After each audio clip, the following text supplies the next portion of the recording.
Salut YouTube, aujourd'hui on va voir une petite Fender Stratocaster. Donc comme d'habitude, on la reçoit, on la branche et puis on va voir un peu qu'il n'y ait pas de problème au niveau de l'électronique. Donc là en l'occurrence on a déjà accordé, je vous ai passé pas mal de choses pour cette vidéo. Donc on teste un peu, on accorde, on vérifie le son, on vérifie qu'il n'y a pas de souci. Et là en l'occurrence on a vu un petit problème au niveau du potentiomètre de volume. Bon, rien de très important, on va certainement pas le changer. Mais bon, il faut savoir que toutes ces vérifications, si on les fait après, il faut par exemple tout redémonter les cordes pour pouvoir accéder à la plaque. Donc vraiment, on va tout vérifier au fur et à mesure. Après, donc traditionnel, on enlève les cordes. Alors oui, des fois je me sers d'électricité, mais il faut toujours faire attention par contre avec ces enrouleurs de cordes, pas trop appuyer, on va dire, sur la mécanique parce qu'on a vite fait d'abîmer le manche. Or, si vous abîmez le manche en tant qu'instrumentiste, c'est pas grave, mais vous confiez pas non plus votre instrument à luthier pour qu'on abîme tout. Donc après on est dans le standard, on démonte toutes les cordes, on fait attention, on coupe. Après on va ressortir tous les petits bouts de cordes. Donc comme je vous l'ai dit aussi dans le livre, ne coupez pas non plus à ras, coupez juste ce qu'il faut pour être sûr de ne pas abîmer l'instrument, mais aussi pour pouvoir sortir les anciennes cordes. Donc moi je coupe toujours parce que comme elles ont toujours été enroulées au niveau des mécaniques, sinon on risque de soit galérer pour les sortir, soit on peut aussi légèrement rayer les pontées.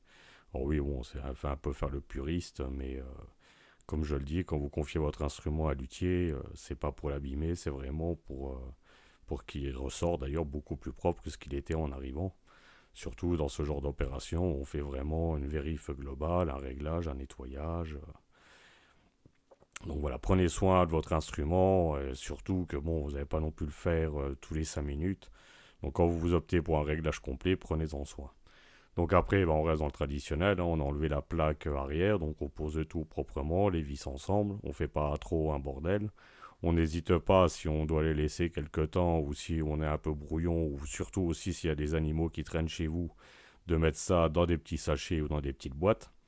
Bon, moi à l'atelier, je laisse pas rentrer le chat en l'occurrence, donc je suis assez tranquille, mais quand c'est une opération qui est beaucoup plus longue, je mets tout dans des petites boîtes, on l'a déjà vu sur quelques autres vidéos. Donc après, c'est pareil, on démonte les ressorts. Donc on a détendu tout, donc la plaque support des ressorts. Et on va ressortir les ressorts un à un. On est vraiment dans le démontage traditionnel. Et on est vraiment dans une Fender Stratocaster assez traditionnelle. Donc là, on voit qu'on finit par ressortir tous les petits bouts de cordes, même ceux qui vont pas, comme on a laissé de la longueur, on appuie légèrement dessus, tous les morceaux sont sortis. Et là, on va pouvoir commencer vraiment à démonter le vibrato à proprement parler. Donc vibrato traditionnel à 6 vis. Donc c'est pareil, on ne dévisse pas les vis complètement, pas une à une. On les dévisse un tout petit peu toutes et au fur et à mesure, on va les dévisser. C'est comme un manche, c'est comme 80% des vis qu'on va trouver en fait sur une guitare. Ça a moins d'importance, j'ai envie de dire, au démontage qu'au remontage, mais pour le vibrato, en l'occurrence, si vous démontez par exemple les 5 et vous laissez la sixième forcée, vous risquez toujours d'avoir le vibrato qui va tourner sur lui-même, et pareil, on est toujours dans l'optique de ne pas abîmer l'instrument. Donc le vibrato va mériter un bon gros nettoyage. Après, traditionnel, on continue le manche. Alors le manche, comme je vous l'ai dit dans le livre, c'est pas rare de trouver des petites cales. Donc pour ne pas perdre la cale, voire parfois sa position, il faut vraiment faire attention. Donc là, on a dévissé le manche. Et effectivement, qu'est-ce qu'on trouve au fond? Une petite cale. Alors ça, je le savais déjà avant de démonter le manche, parce qu'en faisant le tour, j'ai vu que les vis du manche étaient un peu abîmées, donc par un tournevis qui n'était pas forcément de la bonne taille. Je pense que c'était un Posidrive et pas un Philips comme embout. Donc je savais qu'il y avait 90% de chance pour que je trouve une cale derrière. Mais bon, comme on a décidé de reprendre le réglage à zéro et que là en l'occurrence le vibrato était bloqué, donc j'ai décidé de pas garder la cale et puis comme il m'en a fourni en plus des cales, on va voir tout à l'heure, ça sera que mieux. Donc là on prépare tout parce qu'on va faire une petite planimétrie. Donc la planimétrie on l'a fait dans plusieurs cas, soit parce qu'on n'arrive pas à remettre le manche parfaitement droit tout simplement, ou alors on l'a fait quand les frettes commencent à être un peu bouffées. Donc ça dépend vraiment de l'usure des frettes. Ça dépend des frettes, si elles sont hautes, si elles sont déjà basses au naturel. Donc voilà, demandez conseil à votre luthier, c'est le mieux. Après, on va marquer donc les frettes une à une Pourquoi? Parce que le but, comme il va être de poncer, il va être aussi de poncer toutes les frettes et pas en laisser une plus basse que les autres. Donc on ponce, là le but c'est d'enlever on va dire le feutre, mais bon, on ponce, on arrête, on ponce, on arrête, on regarde parce qu'on va pas non plus trop bouffer. On est vraiment à la limite de l'usure, et si on a encore des endroits on va dire qui sont usés et qu'on veut encore enlever, on n'hésite pas à retracer. Alors j'ai envie de dire la première fois ça va parce qu'on voit un peu quand c'est poncé, mais après ouais, n'hésitez pas à remettre du feutre. Donc à la fin, on va remettre du feutre parce qu'on va refaire un peu le bel arrondi des frettes. Ça, vous avez plusieurs possibilités, hein. Soit vous avez des outils dédiés, soit on le fait à la lime, soit on le fait au papier à poncer. Donc là, le but par contre, il est vraiment de laisser une trace de marqueur. Ça veut dire qu'on n'a pas trop limé, quoi, on va dire. Et après, c'est papier à poncer, c'est laine d'acier, c'est polissage. Alors moi, le polissage, je le fais en 2 fois pour avoir des frettes vraiment brillantes. Bon, ça dépend, hein. Ça dépend si le client il veut bien payer un polissage ou pas, hein. Donc, si vous voulez pas des frettes repolies et que votre luthier, surtout, il accepte de pas, on va dire, les repolir, dites-lui. Même des fois, je vais être très honnête, je vois des guitares que les frettes sont même pas vraiment remises en forme. Donc là, en l'occurrence, on a tout poli. On enlève donc le ruban adhésif de protection et on passe à un bon coup de nettoyage parce qu'elle en avait besoin. Alors le ruban adhésif, c'est aussi vraiment pour protéger tout ce qui est produit de polissage. Après, j'avais fait une short, on va démonter le scié. Alors très attention, les sciés de Stratocaster, parce que souvent, en fait, les gens tapent beaucoup trop fort, donc il faut taper doucement. Parce que je vois souvent des bouts de touche qui sont partis, qui ont été recollés.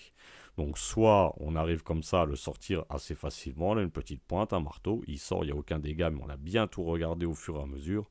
Soit les 3 quarts du temps, on va y aller tout simplement par destruction, vu que de toute façon le scié, on ne le récupère pas. Donc autant ne pas risquer d'abîmer le manche, on coupe au milieu du scié, on enlève les petits bouts, et il n'y a pas de souci. Donc là, j'ai choisi tout simplement de prendre un scié que j'avais en stock, donc pas de le fabriquer, parce que ça coûte quand même pas très cher, et même un scié en os ou même un Tusk, le prix franchement n'est pas très élevé. Il faut toujours un peu le retravailler, un peu le poncer, un peu le remettre en épaisseur, un peu le préparer. Et c'est pareil, moi je le colle parce que je fais après tous les réglages sur l'instrument avec les cordes et pas en traçant. On verra sur d'autres vidéos, des fois je trace, c'est pour dégrossir quand je pars d'un scié brut. Après, on va passer tout simplement au nettoyage du vibrato. Alors, c'est pas que nettoyage grossier, c'est un démontage complet du vibrato, chaque vis, chaque ressort. Et là, on a même démonté toutes les vis, les 2 petites vis qu'il y a sur le pontet. Et quand on va remonter, on va y aller quand même avec pas mal d'huile. Donc, on laisse un peu tout reposer parce qu'on a pré-nettoyé, on n'a pas encore tout démonté. Moi, j'ai déjà mis un coup de vinaigre pour enlever un peu le gros de la rouille. Donc on laisse un peu tranquillement et on va s'occuper du corps. Donc le corps c'est pareil, on va tout démonter. Donc chaque potentiomètre, chaque micro, parce que j'ai décidé de nettoyer la plaque et nettoyer donc les caches de micro. Donc c'est pareil, c'est un peu long, il faut faire attention, chaque vis, chaque ressort de micro. Mais bon voilà, il faut en profiter, tant qu'on a tout démonté, on est assez tranquille. Donc la plaque, on la dévisse, on va la nettoyer intégralement. On va voir aussi notre petit potentiomètre de volume sur lequel on avait un souci et on fait une vérification complète. Donc là, en l'occurrence, petit coup de nettoyant contact. Alors, comme je vous l'ai dit dans le livre, n'achetez pas forcément du nettoyant contact, vous achetez juste un. Alors, j'ai pas tellement envie de dire la marque, mais pourquoi pas un WD-40 de base qui fait un peu tout. Mais après, voilà, sachez que vous avez des produits spécifiques. Donc le WD-40, lui, va tout faire. Le WD-40 spécial contact, lui, va s'occuper que des contacts. Mais il y en a d'autres qui marchent aussi très bien. J'ai d'autres produits, mais c'est vrai que celui-là, il est plutôt grand public. Vous allez pouvoir le trouver, je crois même en grande surface, chez le petit quincaillier du coin ou dans des magasins de bricolage. Il n'y a pas de souci. Donc nettoyage complet de la plaque et après on va faire le remontage. Alors c'est pareil, hein, tout ce qu'on a fait dans un sens on va le refaire dans l'autre. Petite attention quand même quand vous remettez les potentiomètres, donc allez pas non plus arracher un fil, même si c'est assez costaud, on fait attention, on tire pas dessus. Et surtout, quand on a démonté, on vérifie bien qu'on n'en a pas arraché. Et c'est rare, moi ça m'est jamais arrivé, mais bon, on ne sait jamais, de précaution, on va le mieux qu'une. On va faire aussi attention aux micros, c'est-à-dire que les micros, quand on va remettre une vis, on met la première vis, on la met à peine de quelques filets, et après on va mettre la vis de l'autre côté. Donc le micro, on visse pas complètement d'un côté, non, non, on visse un peu d'un côté, un peu de l'autre, un peu d'un côté, un peu de l'autre, on revient au fur et à mesure pour être sûr tout simplement de paniquer le pas de vis. Et bon, souvent en plus c'est vissé directement dans le plastique, donc sauf pour l'humbucker, c'est de la ferraille. Mais on fait quand même attention. Donc le remontage, nettoyage au fur et à mesure. Nettoyage des fois de petites vis qui sont légèrement oxydées. Donc un petit coup de polissage. Toutes les parties chrome, on va les nettoyer aussi. Donc là en l'occurrence c'est un nettoyant spécial chrome et ça fait bien ressortir. Voilà, c'est aussi la beauté du truc, c'est que des fois on reçoit des guitares qui ont quand même morflé, mais on va tout faire pour les faire ressortir. Et par exemple, quand vous enlevez une plaque comme ça sur une guitare où le vernis il est un peu passé, la beauté du truc, c'est que vous voyez en dessous le vernis bien brillant, voire en plus qu'il n'a même pas pris, suivant les types de vernis, un peu ce côté jaune dû aux UV. C'est vraiment un petit plaisir quand on démonte une Strat, c'est ça, quoi. On voit vraiment le beau vernis bien brillant. Donc après, on se rattaque donc au vibrato. Alors le vibrato, gros truc, puisque deux vis pour le réglage donc de la courbure plus la vis à l'arrière. Ça fait beaucoup de vis, ça fait beaucoup d'huile. Mais après, voilà, on le remonte au fur et à mesure. On visse le vibrato. Alors, spéciale attention sur ce genre de vibrato. Donc, comme nous, on a décidé de le remettre en flottant avec le client. Donc il faut faire attention de ne pas trop visser les vis. Donc on va mettre les 4 du milieu moyennement vissés. On va s'occuper du réglage des deux extrêmes où vraiment ils puissent basculer bien en avant. Donc dans la limite, vous le voyez, il y a un petit angle. Après on remet les ressorts et on va pouvoir mettre la cale. Alors c'est pareil, on met les ressorts, on visse, on met la cale et comme ça on va pouvoir attaquer le reste. Et ça c'est les préparations pour le réglage à venir, bien entendu. Donc visser, c'est une chose, mais il ne faut pas non plus tout avoir à redévisser ou trop à remodifier quand on va régler. Ça, on l'a vu aussi dans le livre avec les pontées. Donc moi, j'ai décidé donc de ne pas remettre la cale parce qu'on a changé un peu la hauteur, mais j'ai décidé de remettre un peu le manche. Déjà juste avec deux vis, hein, c'est pas non plus la peine de serrer énormément parce qu'on va pas mettre de corde. On va remonter déjà donc le ponté mi-aigu à sa place théorique. Alors là, comme on a vu, ce sont des pontés qui sont, on va dire, pliés. On n'a pas énormément d'épaisseur, donc on va être obligé de faire sortir un peu les vis pour pouvoir régler. Après, on va mesurer donc l'action qu'on pourrait avoir telle quelle pour essayer d'en déduire la cale. Donc ça, je vous ai mis dans le livre la formule qu'il y a tout simplement pour calculer la cale. Donc là, en l'occurrence, le client m'a fourni des cales qui sont pas trop mal, mais qui ne vont pas au fond, qui se mettent en fait au niveau des deux vis à l'arrière, ou à l'avant si on veut relever dans l'autre sens. Donc il faut un peu que je compense par rapport à la formule, mais bon, ça va, c'est bien.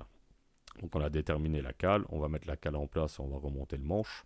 Donc on nettoie déjà au niveau de la plaque parce que bon, si tout se passe bien, on n'aura pas besoin de redémonter. On remet quand même les 4 vis. Donc c'est vrai que des fois j'en remets que 2 vis parce que je dois vérifier le réglage. Mais bon, là normalement ça m'a l'air quand même assez correct. Donc le client m'a fourni aussi le jeu de cordes. Donc on va lui monter les cordes, hein. En l'occurrence c'est du 9,42. Ça ne change pas par rapport à ce qu'il y avait avant. On remonte la corde demi et on vérifie toute notre action. Et les calculs étaient bons, donc on peut partir, on va remonter toutes les autres cordes et on va préparer aussi les limes pour faire le scié que je rappelle, j'ai changé.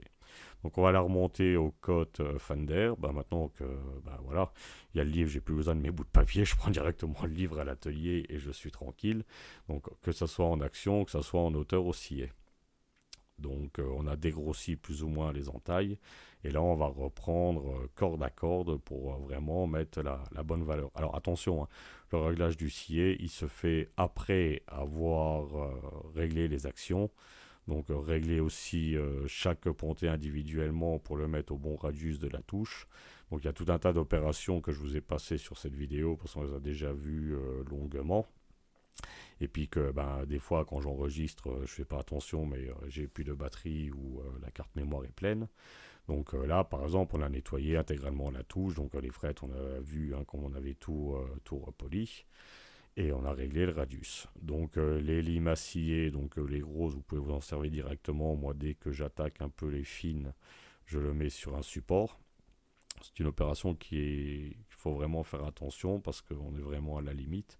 Donc vous mettez la cale, vous n'hésitez pas à tapoter dessus pour vérifier qu'il n'y a plus de jeu, vous reprenez, vous nettoyez, soufflez bien, parce que s'il reste de la merde dedans, ça va fausser la hauteur. Une fois qu'on a tout réglé, on peut s'accorder et vérifier. Là, on a repris la courbure du manche. Et là, en l'occurrence, on va aller chercher pour faire le réglage dit d'intonation. Donc, intonation que, suivant les guitares, enfin, suivant les joueurs, je fais rarement que à la 12e. Au contraire, je me mets avant la 12e pour les graves, après la 12e pour les aigus. Bon, ça dépend si le guitariste est rythmique, solique, où est-ce qu'il joue. Ça, c'est ça l'important, c'est on règle une guitare par rapport là où l'instrumentiste va jouer. Donc là, même si on a décidé de rester sur les mesures Fender, l'intonation, je la bouge quand même. Donc là, en l'occurrence, on a renlevé la cale et tout réglé. On redévisse un peu, on fait les essais.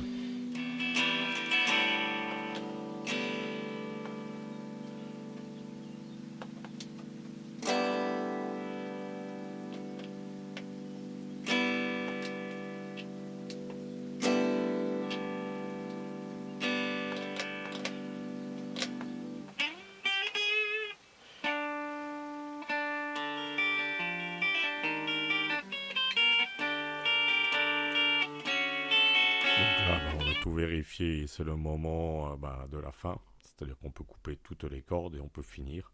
Alors moi, par défaut, je coupe toutes les cordes. Il y en a qui aiment bien les laisser. Bon, il suffit de me le dire et puis je les laisse. Donc après, on finit tout le remontage. Donc la plaque arrière, je rappelle qu'on a tout fait.